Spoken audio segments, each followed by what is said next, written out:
করেছে। মুকুল রায় তো তৃণমূলেরই ঘরের ছেলে, যে মুকুল রায়কে পাঠিয়ে দেওয়া হয়েছিল বিজেপিতে। এটা কে করেছিলেন? এটা মমতা ব্যানার্জি, মুকুল রায় এরা মিলেই করেছিলেন। যে যে চিটফান্ডের যে বিশাল টাকা, কয়েক হাজার কোটি টাকা, সেই টাকাগুলো ডিসপোজাল কি করে করা যাবে, কারণ তখন ওই চিটফান্ডের মামলাটা হয়ে গেছে। মানে আপনি বলছেন সারদা, রোজ ভ্যালি বা আর অন্যান্য চিটফান্ড থেকে, রোজ ভ্যালি, সারদা থেকে আরম্ভ করে 113টা চিটফান্ড আছে আমার কাছে, লিস্ট আছে, যেগুলোকে লোকসভায় তখনকার দিনে কংগ্রেসের মন্ত্রিসভা ছিল, ইউপিএ মন্ত্রিসভা ছিল, মন্ত্রী কমার্সের যে মন্ত্রী ছিলেন রাজস্থানের এক ভদ্রলোক, তিনি ঘোষণা করেছিলেন সে 113টার লিস্ট পশ্চিমবঙ্গে আর কি। অন্যান্য যারা যেহেতু আছে উড়িষ্যা, ঝাড়খণ্ড, এইসব জায়গায়, আসাম, এইসব জায়গায়। না, তাহলে এই চিটফান্ডের টাকা মমতা বন্দ্যোপাধ্যায়ের কাছে যেত কিভাবে? বা এটা কি পার্টি ফান্ডের টাকা নাকি উনি ব্যক্তিগতভাবে নিতেন? এটা কখনোই পার্টি ফান্ডের টাকা নয়। একটু বিস্তারিতভাবে বলতে গেলে আমার দৃষ্টিগোচরে ব্যাপারটা প্রথমে আনেন একজন সাংবাদিক, হিমাংশু হালদার, নাম শুনে থাকতে পারেন, প্রাচীন সাংবাদিক, একসময় কংগ্রেস করতেন, জেলও খেটেছেন।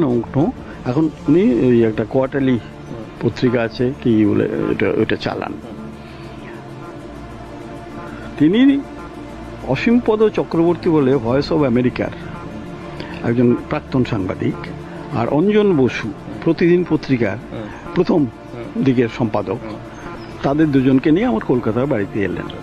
এটা হচ্ছে মমতা ব্যানার্জি রেলমন্ত্রী হওয়ার কয়েক মাস মধ্যেই, খুব সম্ভব জুন মাসে। মমতা ব্যানার্জি রেলমন্ত্রী হলেন এপ্রিল মাসে, জুন মাসে আমার বাড়িতে এলেন। এসে আমি অঞ্জন বসু, অসীমদের দুজনকে চিনতাম, কারণ আমি একসময় তথ্য দপ্তরের সচিব ছিলাম, কাজে সবার সঙ্গে, এসব সাংবাদিকদের সঙ্গে সবার সঙ্গে পরিচয় ছিল। তাদের কাছেই এই চিটফান্ডের পুরো গল্পটা আমি শুনলাম, এবং তখন এই যে সারদা গ্রুপের আরেকটা কোম্পানি ছিল, সারদা ট্যুরস অ্যান্ড ট্রাভেলস, রেলওয়েতে তাদের ক্যাটারিং এর এগুলো ব্যবস্থা করে দিয়েছিলেন মমতা ব্যানার্জি। উনি নিজেই করে দিয়েছেন রেলমন্ত্রী হিসেবে, তার এটাই ডিসক্রিপশন। কিন্তু রেলমন্ত্রী হিসেবে ব্যবস্থা করে দিলেন, তার বিনিময়ে বিনিময়ে তিনি কত টাকা নিয়েছিলেন সে তো আর টাকার হিসেবটা তো আমি বলতে, সেটাই শুরু। রেলমন্ত্রী হিসেবে ট্যুরস অ্যান্ড ট্রাভেলসের কতগুলো এসে বড় বড় ক্যাটারিং এর ব্যবস্থা করে দিয়েছিলেন প্রেস্টিজিয়াস ট্রেনে, সেইগুলোতেই থেকেই শুরু আর কি। তারপরে উনি যখন এখানে মুখ্যমন্ত্রী হয়ে গেলেন, সবাই সেই কালিম্পংয়ের ডেলো পাহাড়ের আড্ডাটা আজ আর নেই, সেই গান তো সবাই জানে। তো সেই সব সময় এই করে, এবং পরে যখন কুণাল ঘোষকে ধরা হলো একটা শো হিসেবে, এবং পুরো জিনিসটাই একটা সাজানো হিসেবে কুণাল ঘোষের এই গপ্প, কুণাল ঘোষকে মানে তাহলে দীপক, আপনার কথায় কুণাল ঘোষ কি ষড়যন্ত্র শিকার, নাকি এটা কোনো প্ল্যান ছিল? না, কুণাল ঘোষ ওই সারদাতে মিডিয়া ডাইরেক্টর ছিলেন, ম্যাট্রিক পাস, ওর কিন্তু ইয়েও নেই, আমি যতদূর জানি ওর জার্নালিজমের ডিগ্রি নেই, যার জন্য ওকে প্রতিদিন কাগজ থেকে তাড়িয়ে দিয়েছিলেন এই অঞ্জনবাবুকে তাড়িয়ে দেওয়ার জন্য অঞ্জনবাবুর রাগ ছিল। তো অঞ্জনবাবুরা গিয়ে প্রতিদিন থেকে চলে গিয়ে অঞ্জনবাবু, অসীমবাবু এরা সব ওই সারদার যে কয়েকটা কাগজ বেরোতো, এখান থেকেও বেরোতো, গুয়াহাটি থেকেও বেরোতো, সেসবগুলো দেখাশোনা করতেন। কুণাল ঘোষ মমতার পরামর্শে সুদীপ্ত সেন এই কুণাল ঘোষকে করে দিল মিডিয়া ডাইরেক্টর সারদার, 15 লক্ষ টাকা মাইনে, ম্যাট্রিক পাস কোনো মতে, যদিও ওরা কাজিন ভাই আইএএস ছিলেন, প্রভাত ঘোষ আমাদের সঙ্গেই ছিলেন, সে ডাইরেক্টর হয়ে ওখানে যা হয় আর কি, ম্যাট্রিক কোনো মতে ম্যাট্রিক পাস, 15 লক্ষ টাকা মাইনে পাচ্ছে, আর অঞ্জনবাবুরা তার থেকে অনেক কম মাইনে পাচ্ছেন, তার অধীনে কাজ করছেন, এবং তার কথা না শুনলে তাদের ভয় দেখাচ্ছেন, গুয়াহাটি বদলি করে দেবো, করে দেবো। ওই জন্যই তারা আমার কাছে এসেছিলেন যে আমি মমতা ব্যানার্জির সঙ্গে কথা বলে এই জিনিসটা সমাধান করে দিতে পারি কিনা। আমি মমতা ব্যানার্জির সঙ্গে কথা বলার আগেই সুদীপ্ত সেন আমাকে ফোন করে বলেছিলেন যে আমার সঙ্গে এসে কথা বলবেন, কিন্তু তিনি আর আসেননি।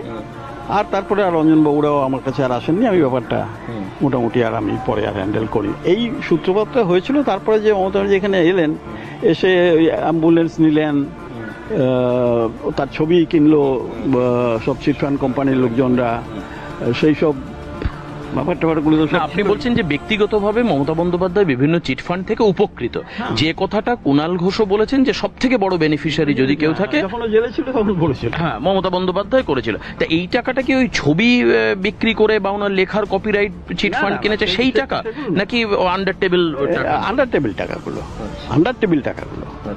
ওর ছবি বিক্রি হয়েছিল সেটা হিসেব আলাদা, ওর যে বই বিক্রি হয় তার হিসেব আলাদা।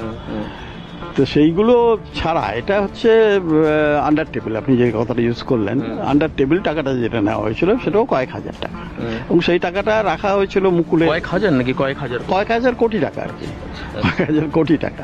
সেই টাকাটা মুকুলি এদিক ওদিক করে রেখেছিল, এবং কিছু টাকা আসিফ খান বলে একটা লোকের কাছে রাখা হয়েছিল, সেই লোকটা সেই টাকাটা মেরে দেয়। টাকাটা নিতেন কে? মমতা বন্দ্যোপাধ্যায় কি নিজে কখন অফিসে টাকা নিতেন, নাকি কাউকে দিয়ে? আমি বলতে পারবো না, মমতা বন্দ্যোপাধ্যায় মুখ্যমন্ত্রী অফিসে বসে টাকা নেবেন এটা আমি বিশ্বাস করবো না। নিশ্চয়ই অন্য কোনো ভাবে এই টাকা হাত বিনিময় হতো, তিনি জানতেন, তার নির্দেশ। টাকা অ্যাম্বুলেন্সে করে এদিক ওদিক হচ্ছে সেসব খবর আমি রাখতাম। আচ্ছা আচ্ছা, এটা কি ওনার নির্দেশেই হতো? উনি ছাড়া তো তৃণমূলে একটা পাতাও হেলবে না, উনি কিছু না বললে তৃণমূলে তো একটা পাতাও হেলবে না।